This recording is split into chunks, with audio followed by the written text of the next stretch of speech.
안녕하세요. 코아카입니다. 새벽 내내 다양한 일들이 있었더라고요. 결국에 전 영상에도 말씀드렸다시피 FTX 거래소가 파산을 했다고 합니다. 참 이게 남일이 아니라고 생각합니다. 사실 저 또한 파산 FTX 거래소를 사용을 했다면 아마 파산을 겪었을 테고 그로 인한 피해도 정말 컸을 거라고 생각을 하는데 이 참 개인 투자자분들 같은 경우에 피해를 보신 분들 정말 안타깝습니다. FTX 거래소가 스테이킹 서비스 이율이 상당히 높았거든요. 각종 코인들 다른 거래소들에서 안 하는 스테이킹을 서비스를 안 하는 코인들조차도 FTX 거래소에선 스테이킹을 하고 그리고 그 이율조차도 정말 높았던 걸로 제가 알고 있는데 개인 투자자분들 손해보신 분들에게 정말 심심한 위로의 말씀을 좀 전하겠습니다. 제가 참 남일 같지가 않더라고요. 제가 아는 분들도 피해를 보신 거를 보니까 오늘 간단하게 어떤 뉴스가 어떻게 진행이 되고 있는지 간단하게 뉴스를 좀 살펴보겠습니다. 코인 시장에서의 돌아가는 판이 어떻게 돌아가는지 같이 보겠습니다. FTX CEO 뱅크맨 프리드 사임했네. 파산 절차가 시작됐답니다. 파산에는 130개 FTX 관련 법인이 포함됩니다. 130개의 계열사가 있다고 합니다. FTX는 그러니까 자회사들이죠. 약간 비슷한 그런 개념일지 모르겠는데 참 FTX는 오늘 아침 FTX 공식 트위터 계정에 게시한 공지에서 샘 뱅크먼 프리드가 FTX 그룹의 CEO 자리에서 물러날 것이라고 발표했습니다. FTX 그룹과 관련된 130개 회사도 자발적인 파산 절차를 시작했습니다. 그러니까 이게 연쇄적인 파산이 나는 거거든요. 왜냐면 모든 돈과 그 어떤 투자 관계 자체가 다 유기적으로 연결이 되었기 때문에 하나가 파산하면 줄도산하는 거라고 생각합니다. 마치 예전에 IMF 사태도 그랬고 뭐 여러 가지 있었죠. 예. 신임 CEO인 존 제이 레이 3세는 FTX가 조직화된 공동 프로세스에서만 효과적으로 관리할 수 있는 가치 있는 자산을 보유하고 있다고 밝혔으며 11장 절차에는 레저 X LCC, FTX 디지털 마켓 LTD, FTX 오스트레일리아 PTY LTD가 포함되지 않는다고 언급했습니다. 뭐 이런 부분은 저기 하고 일단은 조직화된 공동 프로세스에서만 효과적으로 관리할 수 있는 가치 있는 자산을 보유하고 있다. 이게 무슨 말이냐? 그러니까 공동 프로세스에서만 효과적으로 관리할 수 있는 거죠. 그러니까 한마디로 그거 같아요. 제가 이거를 해석하기로 이제 어 공동적으로 자기네들 이거를 의미하는 건 이제 거래소 토큰을 얘기하는 것 같은데 이 자기네들끼리 어떤 가치를 매기고 그로 인해서 대출을 받고 자산 가치를 올리고 그런 일련의 과정을 공동 프로세스라고 표현을 한 게 아닌가 이런 생각을 조심스럽게 해봅니다. 음, 이런 신임 CEO 레이는 뭐 이런 뭐 공공 및 민간 기업에서 뭐 이런 역임했다고 하죠. 대차 대조표에 막대한 구멍이 있다는 소문에 뒤이어 발생했으며 일부 추정치는 90억 달러까지 치솟았습니다. 이게 90억 달러면 80억 달러, 90억 달러가 10조가 넘는다고 하죠. 지난 2주 동안 뱅크맨 프리드의 320억 달러 규모의 회사는 FTX와 그가 공동 설립한 거래 부문인 알라메다 리서치 간의 관계가 매우 좋지 않다는 증거에 직면하여 무너졌습니다. 이 내부적으로 뭔가가 있었다는 생각도 듭니다. 이게 관계가 매우 좋지 않았다는 증거에 직면하여 무너졌다고 하네요. 규제 당국과 법적 당국은 현재 그 관계와 FTX가 고객 자금을 알라메다에 대출했다는 주장을 조사하고 있습니다. 그렇죠. 이게 사실관계로 만약에 드러난다면 샘 뱅크먼 프리드는 고객 자금을 가지고 자기 자신의 어떤 그 운영 자금으로 좀 대출도 받고 이렇게 했다는 건데, 이게 상당한 위험한 방식이거든요, 이게. 예. 알라메다는 암호화폐 위험한 베팅을 했습니다. 예, 좀 베팅을 세게 하긴 한 걸로 저도 알고 있는데, 알라메다 리서치가. 바이낸스는 수요일 오후 트위터를 통해 FTX 인수 계획을 철회했다. 바이낸스 성명에 따르면 라이벌 거래소의 결정은 기업 실사와 고객 자금 잘못된 취급 및 기관 조사의 의혹에 대한 최신 뉴스 보도의 결과. 그러니까 여기저기서 이제 이샘 뱅크먼 프리드와 알라메다 리서치의 저런 관계가 안 좋은 거, 고객 자금을 끌어다 쓴 거, 뭐 여러 가지 지금 썰이 나오고 있습니다. 사실일지는 나중에 조사를 해보고 결정이 돼야 될 것 같습니다. 일단 붕괴에 대한 사과를 트위터에서 했었죠. 죄송합니다. 그게 가장 큰 것이라고 당시 트윗을 남겼. 내가 망쳤고 더 잘했어야 했다. 이게 참 샘 뱅크먼 프리드가 정말 젊은 자산가로 일순간에 일약 억만장자에 올랐었는데 이게 한순간에 무너지는 걸 보면서 참 만감이 교차하네요, 정말. FTX의 파산 절차는 올해 업계에만 있는 것은 아니다. 파산 신청을 했고 암호화폐 대출업체 셀시우스는 테라의 알고리즘 스테이블 코인이 붕괴된 후 약 일주일 뒤에 파산 절차를 시작했다.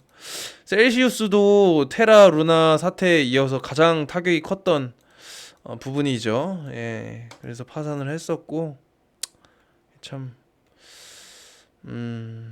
안타깝습니다. 예, 잘 이게 그 썰들이 사실이 아니기를 좀 기원을 하면서 잘 좀 풀렸으면 좋겠습니다. 파산 신청 후 FTX가 고객의 다음 단계는 무엇입니까? 그러니까 가장 중요한 거는 뭐 이 영상을 보고 계신 분들 중에도 있으실지 모르겠지만은 개개인들은 사실 FTX 거래소를 이용하고 정말 신뢰하고 거기에 따른 여러 가지 서비스를 이용했을 뿐인데 이제 그 후의 절차에 대해서 좀 많이들 고심을 해보셔야 되지 않나. 왜냐면 이제는 출금 자체가 안 되는 상황이고 정말 큰 자금이 있으실 텐데 참 안타까운 마음도 드네요. 사임한 샘 뱅크먼 프리드는 사용자 복구에 대한 업데이트를 최대한 빨리 제공하려 한다고 말했습니다. 일단은 고객들 자금에 대해서 좀 빨리 좀 이렇게 분배를 해야 된다고 생각을 하는데 한파산 변호사는 거래소와 계열사가 복구 계획을 수립함에 따라 파산 절차에 몇 개월이 걸릴 수 있다고 말했다. 금요일 아침 FTX CEO에서 사임한 FTX 설립자 샘 뱅크먼 프리드는 금요일 트윗을 통해 사용자 복구의 업데이트를 최대한 빨리 제공할 것입니다 라고 얘기를 했다고 하네요. 130여 개 계열사가 지금 파산 절차를 동시에 진행을 한 것 같아요. 이것이 반드시 기업의 종말을 의미하거나 주로 고객의 가치와 자금을 제공하는 능력을 의미할 필요는 없으면 다른 경로와도 일관성이 있을 수 있습니다 라고 말했다고 하네요. 참 이거 참 여파가 상당히 클 것으로 예상이 되는데 전체 순자산이 FTX 사용자 중 일부는 전체 순자산이 플랫폼에 묶여 있다고 말했습니다. FTX 거래소만 사용하는 분들은 전체 순자산이 플랫폼에 묶여 있는 거예요. 전체 순자산. 코인 하시는 분들은 알겠지만 마진 거래라든가 뭐 여러 가지 뭐 각종 서비스들로 이렇게 자산을 불리신 분들이 상당히 많거든요. 그 자산 전체가 이 FTX에 묶여 있으면 이게 만약에 회수를 못 한다고 한다면 정말로 이거는 참 멘탈이 나갈 것 같아요. 사실 저였어도 제가 반대로 생각을 해봐도 참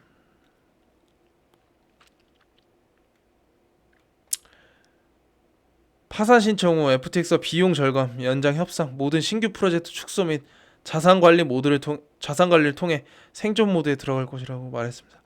이거는 생존 모드에 들어간다는 거는 파산 신청하고, 왜 우리 레거시 금융, 전통적인 금융 개개인들도 파산을 하면은 이제 뭐 이자 없이 몇 년간 얼마 납부 이렇게 해가지고 쭉 그 파산 신청을 하면은 가잖아요. 그런 비슷한 절차를 얘기한 게 아닌가. 붕괴가 숨 막힐 정도로 빠르다.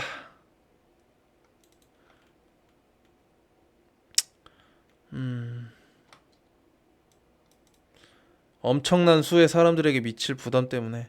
이게 왜 그러냐면 FTX 거래소가 이게 그 전 세계 거래량 바이낸스에 이어가지고 2위, 3위를 다투는 정말로 큰 거래소입니다. 이게 코인을 좀 하시는 분들은 아마 잘 아시겠지만은 이게 상당히 이게 엄청난 사건이거든요. 이렇게 큰 거래소가 이렇게 파산을 한다는 거는 지금 아직 초창기 시장에서의 코인 업계에 입문하지 않으신 분들 입장에서는 이게 와닿지 않으실 수 있습니다. 분명히. 그치만은 저도 그렇고 뭐 여러 가지 코인에 대해서 좀 잘 아시는 분들 입장에서는 이게 정말 엄청난 사건입니다. 정말로. 그러니까 뭐 여기 보면 스카라 무치는 샘 뱅크먼 프리드 돕기에 바하마로 날아갔는데 작동하지 않았다고 하네요. 이분은 또 FTX를 지금 사고 싶다고 이렇게 했다고 하는데, 이게 지금 보시면은 거래소 붕괴에 대해 규제 기관에 공개할 것을 요청했습니다. 지금 각종 뭐 미국 바하마도 그렇고 여러 가지 조사 기관에서 지금 조사를 착수하고 있다고 합니다. 이 사건이 어떻게 되고 사건의 발단부터 시작해서 모든 거를 다 따져본다곤 하는데, 이게 규제 기관에서 이렇게 크게 들어오면은 앞으로는 이런 탈중앙화적인 측면에서의 어떤 거래소, 그리고 탈중앙화 덱스, 뭐 여러 가지 뭐 어떤 이게 규제에서 살짝씩 벗어난 서비스들이 앞으로는 쉽지 않을 수도 있을 것 같아요. 이게 사태의 심각성에 따라서 개개인들이 피해를 보다 보니까, 개개인들이 피해를 보고 구제를 하려면 어쩔 수 없이 레거시, 전통적인 어떤 소송 절차라든가 보장을 그쪽에서 받아야 되거든요. 근데 그런 전통적인 구제 금융인 곳은 또 암호화폐와 또 그렇게 크게 연관이 있지는 않고, 그러니까 암호화폐 시장에서의 어떤 자금을 보호할 수 있는 그런 법적 제도 자체가 아직까지도 이게 마련이 정확하게 되어 있지 않다 보니까, 만약에 피해자들이 많이 양상이 되고 각국 정부에서 이 사태의 심각성을 깨닫게 되면 자연스럽게 규제가 암호화폐 시장에도 정말 크게 진입을 할 거라고 생각이 됩니다. 음, 뭐 이런 분이 있네요. 아유 참. SBF 파산 선언. 130개 계열사와 함께 챕터 11 파산 절차를 시작했다고 합니다.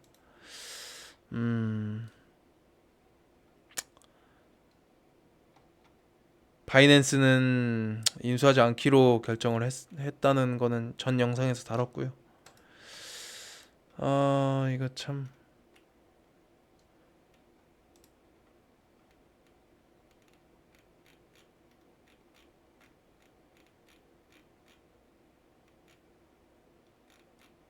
결국에 지금 모든 트위터, 코인리스, 뭐 코인데스크, 모든 코인 암호화폐 시장을 다루는 뉴스들에서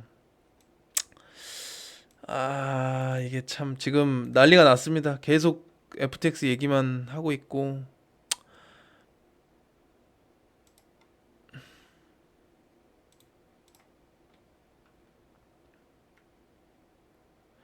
여기 보시면은 샘 뱅크먼 프리드의 투자 계열 엄청나지요. 예. 유가랩스도 있고요. 여러 가지 C2X 뭐 정말 많이 보이네요. 이 투자자 같아요, 투자자. 계열사 저기는 더 많을 것 같은데 엄청 이게 참 연쇄적으로 이게 일어날 줄 합니다. 진짜.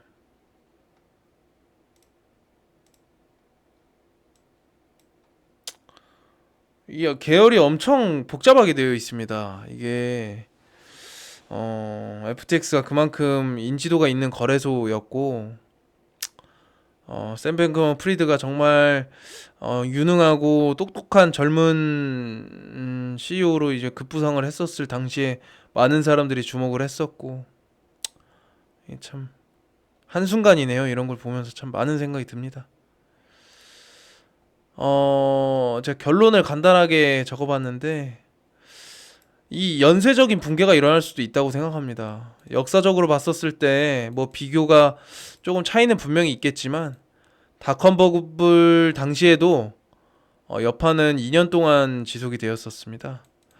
이 여파가 아마 좀 생각보다 크지 않을 수 있고 다를 수 있습니다. 분명히 역사자가 무조건 그 과거처럼 똑같이 반복이 된다고는 말씀을 못 드리겠는데 어느 정도의 유사성을 띠지 않을까. 지금 굉장히 크립토 시장에 많은 분들이 닷컴 버블과의 유사성을 말씀을 하거든요. 닷컴 때와 그 어떤 인터넷 혁명 때와의 그런 거를 많이 말씀을 하시는데 그 여파는 2년간 지속이 되었었죠. 이로 인해서 암호화폐 시장에도 규제가 철저히 지켜지는 판이 돌아갈 것이라 생각합니다. 그 이유는 개개인들이 피해 구제를 받기 위해서는 어쩔 수 없이